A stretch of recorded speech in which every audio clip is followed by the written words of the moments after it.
Hey guys, welcome to Coaching with Chris. I'm pretty excited because I love taking originators from all over the country and being able to talk about their secret sauce, what they're doing, and how they're winning in the second quarter. So welcome. Please share, like, comment, do all those things. That helps us being able to grow Coaching with Chris. And also, we love to be able to have you ask questions throughout this. So if you're listening live today, please ask us some questions because it keeps the momentum and we're making sure that you're getting the value that you deserve and need. Number two, also make sure you're keeping Windsor in your pocketbook. If you haven't checked out our medical professional loan, our doctor loan, as we call it, or even our new non-QM products, please check those out.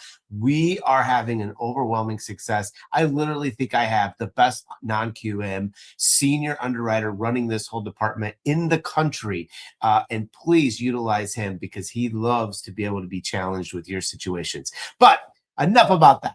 I'm excited to bring on our next guest. I love Wisconsin. I love that market. I love what he's doing. He just came from the playbook, being able to spend a couple days with him. Adam, are you on? I am, Chris. Thank you. Yeah. Hey, thank you. So this wonderful world of mortgage, somehow, some way you got introduced to mortgage. Tell us how this journey of yours started. Oh, it's a journey. All right. How much time we got? A lot of folks just come into this, by happenstance, but my journey is a little bit different. I've been around the home buying journey my entire life. So my family, my grandpa started and owned and operated a manufactured modular home sales company, started back in the 70s.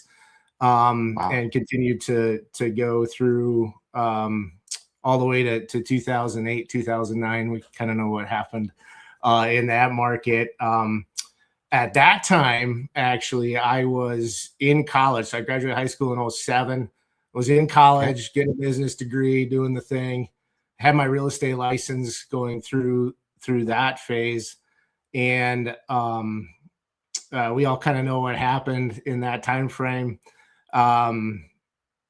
The family business struggled through it, they were in major growth mode, had a lot of lot models on floor plan, and ended up in a pretty interesting scenario. So in the middle of my college career, I ended up having to kind of shift gears because the plan was get the business degree, come back, help the family business, be a part of that, run that.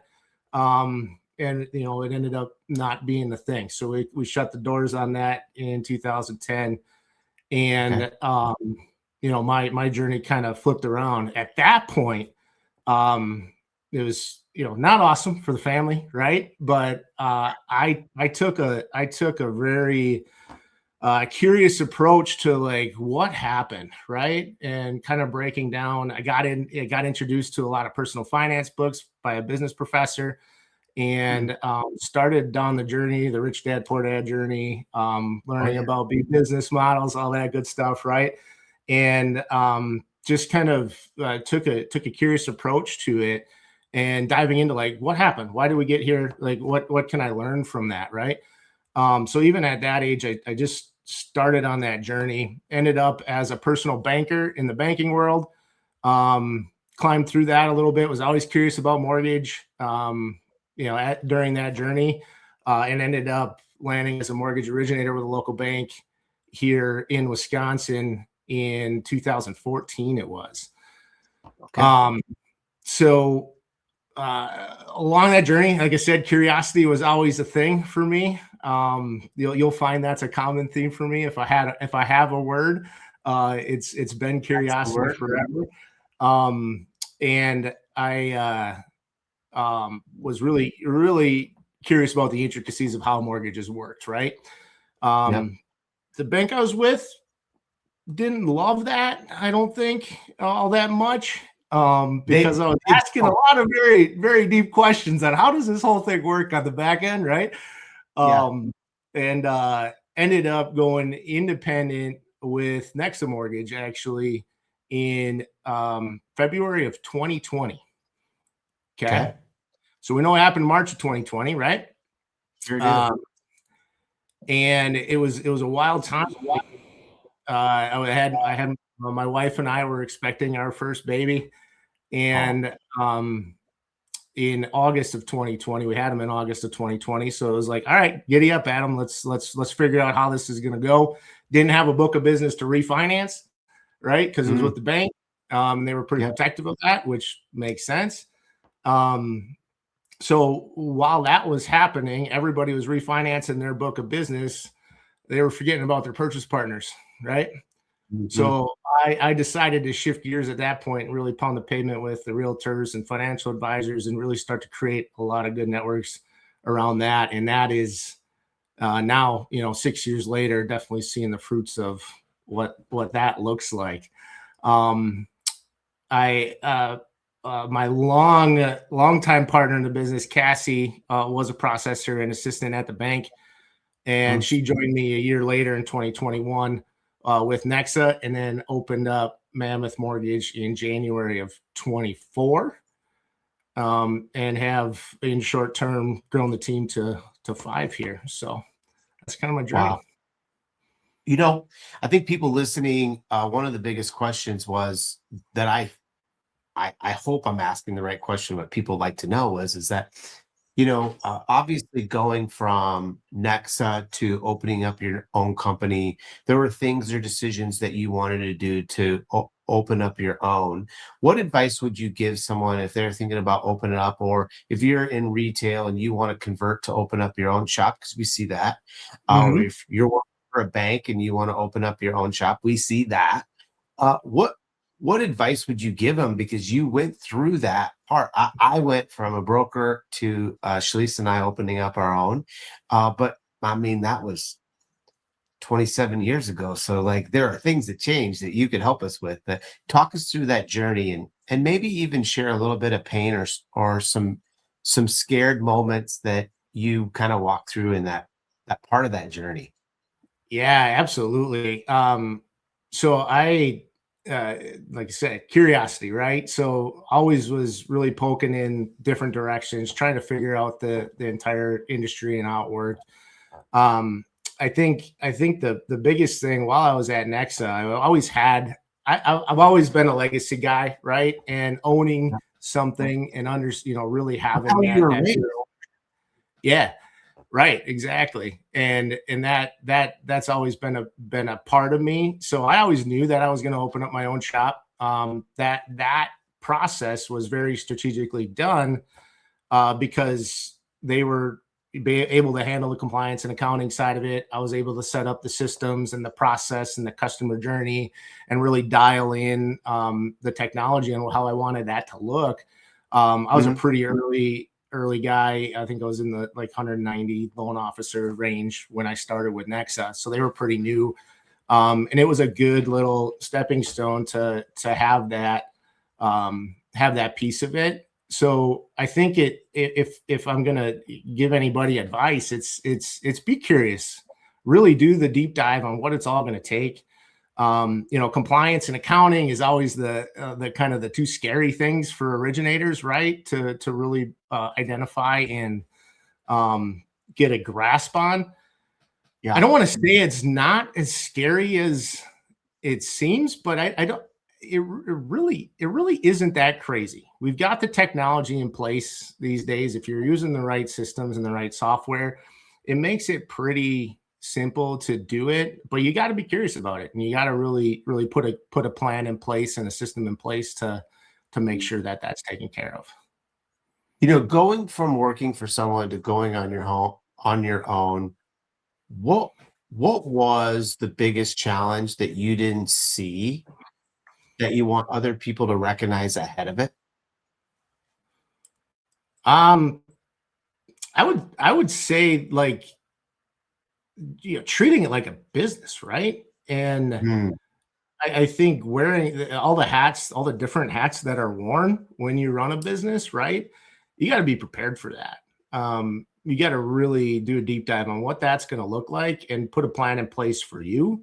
And then more importantly, plan out what you want your team to look like, right? Because we all got strengths and weaknesses. I think if there was any unlock to my career, it was getting the right team in place. And Yeah. the ladies, and now Adam just joined us. So I got 3 ladies, Cassie, Kenzie, and Brenna. And then Adam just joined us here in February to kind of continue to keep up with the momentum and what we got going on. Yeah. And they've just been integral for what I identified my weaknesses, right? And I put people in place to really, really help on that front. So I think building out what you want that team structure to look like, building out what you want your systems and processes to look like for the compliance and the accounting and really the customer journey, right? I think really having that bulletproof plan is the key. 2 things. I want to go back to the very beginning of, I don't think we do a good enough job and of talking about mortgage occupation to college students. Like, I don't feel like professors go out and talk about, hey, have you thought about the mortgage space? And us as an industry, we need to do better at being able to support that, being able to get in colleges and be able to talk about it. Here you are being mentored at probably a pretty scary pivotal point of some problems that happened in a family business that you thought you were taking over possibly. Mhm. And yet now that journey is ended, and now you're looking at these different journeys. And where was the discussion of, hey, what about mortgage, Adam? And yet you ended up in a bank, and then you saw these crazy mortgage people and you're like, I think I could do it better than they can. And you're like, that's what I want. And then you went and got it. But I think we could do a better job of talking to colleges and taking over and being able to explain that this is the greatest industry. It pays stupid, and we don't talk about it enough. I agree with you, Chris. I mean, I think it definitely could be talked about a lot more, but it's, and I say this a lot to customers and to partners and everything, like mortgages suck, right? Like nobody wants a mortgage. They want the house, right? So I think the job in itself, right, and the product in itself is not sexy, right? So I think from that angle, it's a hard sell, but I think, well, what you said, the opportunity is unbelievable. Like if you really treat it like a business and you try to go out and grow it that way, like the possibilities are endless, right? The income potential is wild. What can happen? Wow. So yeah, Wow. it is. I want to grab Rob's question, but I want to talk about, before we get to it, is, he's going to have to ask you something. Yeah. Okay. So Happy birthday, Rob, by the way. Sorry, I got to give that shout out to Rob. I mean, he just keeps getting older and older and older. And he was barely out of diapers when he started to work for us. And he's graduated to pull-ups now. So that's cool to see Rob on that. But hey, walk us through structure of your team, because we talked about transferring over. You went from bank to another broker to opening your own. And I think people want to understand, Adam, the structure of your 5 employees that are currently employed and kind of what they do to be able to work in the side on Mammoth. Yeah, absolutely. So you're a core guy, right, Chris? I am kind of descendant to the core, right? And I actually I am birthed out of the core. And so Amir Syed was also birthed out of the core, right? And he started coaching, him and Justin Lapotton, right? So I actually, in the beginning of 2024, coached with Justin in Go Coaching. I did a 6-month stint with them. Loved a lot of it. Took a lot out of it. It was great from the fact of how to structure the team, right? So you call them LP1s, LP2s. In my process, I've got 2 home loan strategists, which is the LP1. And what they're really doing is helping me on the front end. So having initial strategy sessions with with new pre-approvals. And then even busting into a lot of the rate lock consultations with what we're doing once we nail down an accepted offer. So those two home loan strategists are really helping on the front end of things and communicating with the customers out of the gate till they get an accepted offer. Once they get an accepted offer, they do the rate lock consultations, or I do the rate lock consultations. And then it goes off to the lifeblood of Mammoth Mortgage, the processing team, Cassie and Kenzie. And they take it from that initial disclosures to the submission. So Cassie's been in the industry a long time. She's seen all the different phases. She was an LO for a year. She's been a processor, closer, all this stuff. So she does basically like a pre-underwrite for us, because I am a firm believer that we can have 95% of the job done before it gets submitted to an underwriter, right? And setting up that file right, making sure we're documented well, making sure we're hitting all the different nuances, and trying to get it to 3 to 5 conditions at the most coming out of underwrite, I think is the key to success from a speed standpoint, right? And then it gets out of caught what Adam said. Okay. He is holding his team accountable to a number of how many conditions should come back. Like, that's thinking like a business person, and that's thinking in the new way. We manage team. You have to man. I was just talking to an owner the other day, Adam, and I said, look, managing operations is just as important as managing your sales team. And the operational side of the business has to understand who your customer is. And their customer is the loan officer, and our customer is the borrower and the referral source, right? And you managing by how many exceptions or how many conditions come back is genius. More people, Adam, need to do that. And so I hope everybody caught what you just said.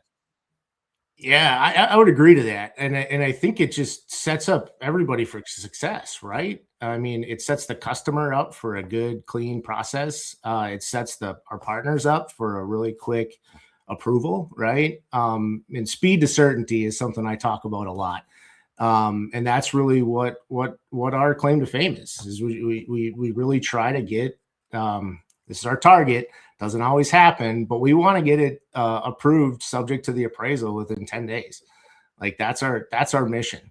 Do we do it every time? No, right? There's things that come up with that for sure, but that's right. The mission, because of the fact that if we can release that uncertainty for the customer and for the agent, and make it so we're like, hey, we're sitting in a really good spot. Like, that just alleviates stress off of the entire process. So Rob says, you're always positive. Even when shit's going bad, you stay positive. And he's like, how do you keep positivity and the team all going in that direction, even when we have a tough loan, which we all get tough loans? What goes in that side of that head, Adam, that makes you like stay into that route and not go this other route? I feel like somehow the broker has been taught, look, I got to get pissed and then it's going to get done. And I'm like, you don't have to do that. It's actually healthier the other way. But somehow they've been pre-programmed in mortgage college that getting pissed is the way to do this deal. And I'm like, man, you're too hard on your ticker. You need to not do that anymore. And by the way, I did that when I was a broker because I thought that was the way to do it. And then I got corrected. But Adam, how do you do that?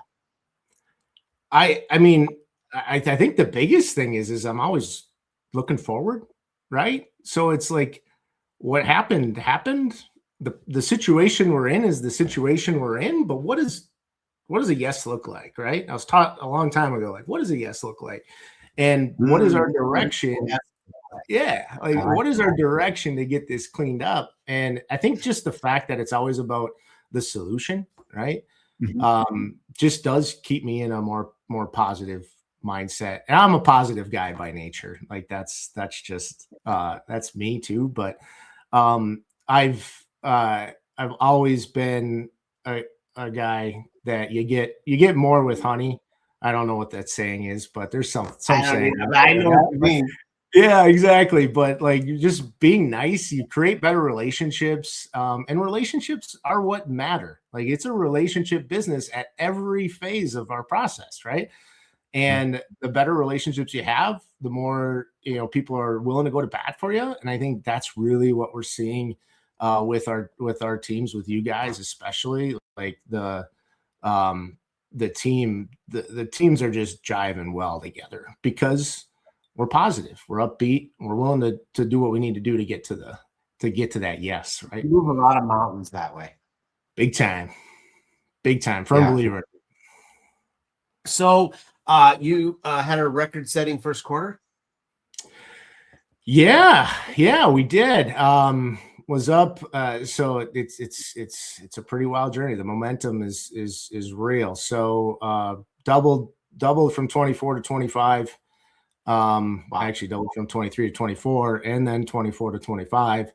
And the Q1 we're up. We're up 65% over Q1 of last year. So just trying to keep up with the momentum.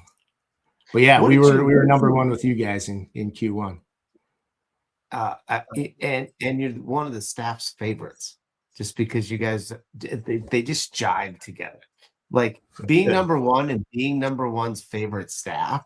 Like I got originators that they're great and I love them, but man, they're freaking hard on my staff. And every once in a while, I got to call them and go, "Hey, you got to back off a little bit because we want fans, not haters. And fans work hard for you. Haters shut down." Yes, and you guys are amazing at that. But what did you learn about the takeaway of the first quarter that you're rolling in? You just came from my boot camp, which we'll talk about here in a second. But what did you learn in the first quarter that you want to change with inside your company here in the second quarter? Really, it's just dialing in the systems, right, and the process, and keeping up and being curious about AI and how it can help us, and just making sure that we're staying one step ahead, creating efficiencies in the process. That's what keeps me up at night right now, because if we continue on the pace that we're on, like it's going to be either hiring more bodies and getting some help for us, or just becoming as efficient as possible before we do that. That's the ideal route. Yeah. So yeah, I mean, I see your company and the growth that you're doing. I would imagine that you're at that spot now. You've got a lot of all the foundations put into place, that now it's hiring LOs to come underneath this company, or are you planning on keeping it the size that it is? that's it. It's a great question, Chris. And I have been back and forth on this so many times. I mean, you're curious, so I gotta pull into that. Yeah, absolutely. And it is. I am curious about all of it. Like, I love the unit that we have. We have such a good culture, and like that is just so important to me. And I think that's from a scale standpoint, slow and not slow, I guess, but steady with the right culture is and making sure we got the right people to fit with the team. So I'd like to say we're gonna stay the size we are, because like I like what we've got going on and where we're going, but just being real, the momentum. I've never paid for an ad. I've never bought a lead, right? So all of our stuff is purely organic.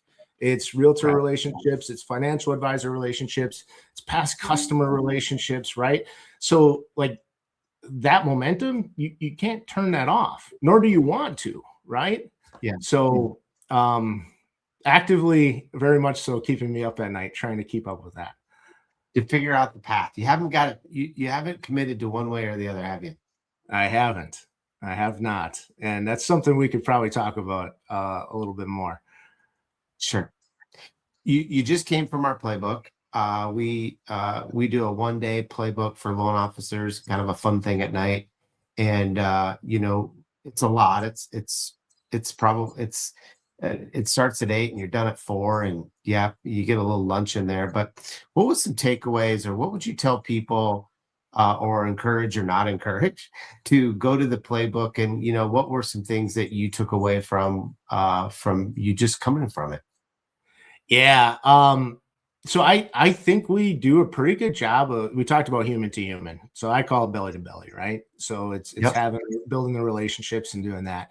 I took a lot out of that conversation because I think we do a really good job of it, but I think we can do more to celebrate with our customers, to build that relationship a little bit deeper.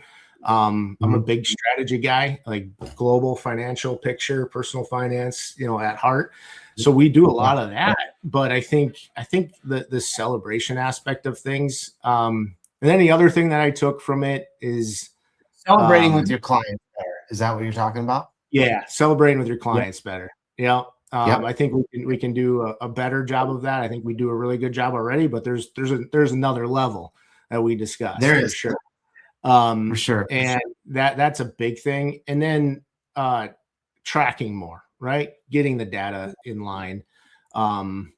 Being a relationship guy and really going that route more so than anything so far has been awesome, but really getting some data together to make sure that we can continue to keep up. So that's the other thing, is tracking more stuff. Yep. But that's awesome. cool. It was fun to have you. And you did good in the sales contest. We don't want to tell them what the sales contest is, but you did good in the sales contest. To your market, just for relatability. So your market, average loan size is like 260. Okay. So you got to sling a lot of loans.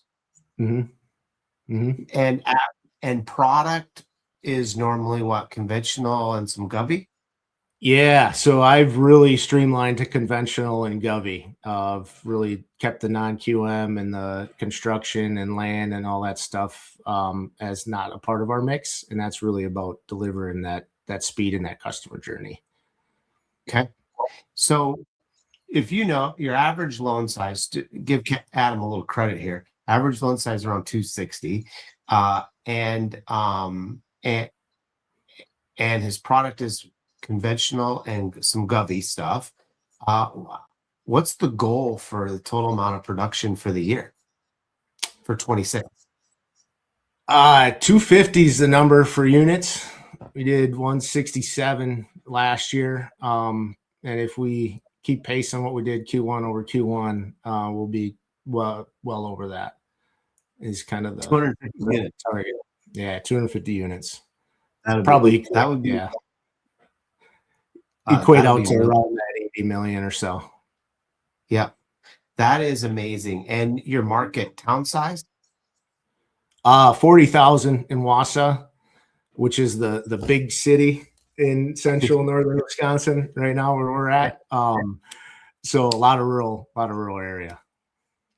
Plus, we have to do our income in 9 months because of winter up north versus if you're in Arizona, it feels like they'll say no, the summer's softer, but they don't have a old man winter like we have old man winter, especially up northern Wisconsin. What is a big hairy goal for you, and what does it look like? Wrapping this up in the next 5 years, like if you had to dream really big, Adam, what would dreaming really big look like for you in the next 5 years as far as your business?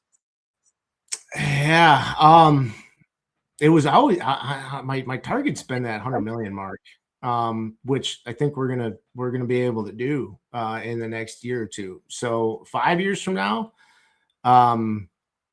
it's really having the process and the team in place and really kind of continuing to grow. I'd say from a unit standpoint, my team's probably going to be like, oh boy, but you're going to scare them here. You're going to scare them. I just have that 400, 500 ish mark on my radar. It's starting to kind of come on the radar to get to for households helped, and it's just impacting people, right? Yeah. I just love it. I love your heart. I love the ability that you're curious, but you're kind and you're looking your quote of let's okay, I get it. This happened. Now how do we find the yes? I just think is an amazing mindset that we can all learn from. That's really cool. Uh, I'm leading you with this last question. I hope you're ready for it, Adam. All right. Hit you. Uh, you're sitting in college and this family business, this dream, kind of slipped. And I had a family business that my mom and dad had that I thought I was going to lead, by the way. So we have that in common, and that slipped from me. But now you're back at college and you're starting to get re-mentored and saying, hey, maybe we should look at this financial industry, et cetera, through that whole journey. And you were probably what, 20 at the time? Yeah, right around there. What advice would you go back and give that 20-year-old? Oh, that's a good one. Maybe just take it more serious earlier, I guess. College was fun. Yeah. Yeah. Take it more serious a little bit earlier. And I think that the big thing that I would go back to is get your health in order, Adam. Right. So I had some back issues in my 20s, was way overweight, lost a ton of weight. And that's paid huge dividends in so many ways. And I think for me, it would have been just get back to your athletic self from high school and just lean into that and be a healthier human, because it just translates in so many different ways and impacts so many different things. And I want that for my kids, right? I want that for my family. I want to be here a long time for my wife, the absolute rock in my life. And I want to be able to watch my kids grow old. So it'd be get your health in order a little bit earlier. That is such great advice. I love that part. Adam, I love your mindset. I love the way you think. I love what you're going to do for your next goals. I'm already thinking of something really cool to send you tied to your 500 and that kick butt logo that's on your hat. I'm excited to be able to celebrate with you the day that you hit that. And thanks for being on Coaching with Chris. Yeah, I appreciate it a bunch, Chris. You're a legend in our industry, man. And I just appreciate how you give back to the community that has served you well over time. And I aspire to be in that position one day. So thank you. Well, you're going to pass me, brother. You're going to pass me. You're young. You got it. You got all the cool things. Like, you're going to pass me. But I appreciate you, Adam. Have a great day. Thanks. Take care.